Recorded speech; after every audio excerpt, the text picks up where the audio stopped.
یہ پولیس کو اور علاقہ مکینوں کو وہاں لے جاتا ہے جہاں پر اس نے اپنی بیٹی کو دفن کیا ہوتا ہے. وہاں پر قبر کی کھدائی کی جاتی ہے جس میں اس کی بیٹی چھاپر میں لپٹی ہوئی تھیلے میں باندھ پائی جاتی ہے، جس کو وہاں سے نکال کر اس کو غسل دیا جاتا ہے اور اس کو کفن میں پہنا کر دفن کیا جاتا ہے.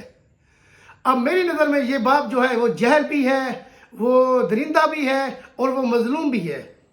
جاہل اس لیے کیونکہ اگر وہ بیٹی کو علاج نہیں کرا سکتا تو سرکاری ہسپتال اس وقت موجود ہے جہاں پر بیٹی کا علاج کرایا جا سکتا ہے، اور اس کے علاوہ یتیم خانے بھی ہیں، ہوم شیلٹر بھی ہیں. آپ بیٹی کو وہاں پہ دے سکتے تھے. زندہ دفن کرنے کی کیا ضرورت تھی؟ میری نظر میں اس کا باپ مظلوم بھی ہے کیونکہ غربت سے تنگ آ کر، مہنگائی سے تنگ آ کر اس کے پاس اس کے علاج کے لیے پیسے نہیں تھے، جس کی وجہ سے اس نے اپنی بیٹی کو زندہ دفن کر دیا. اور اس کا باپ درندہ بھی ہے جس نے نہ انسانیت ختم کر کے اپنی بیٹی کو زندہ دفن کر دیا.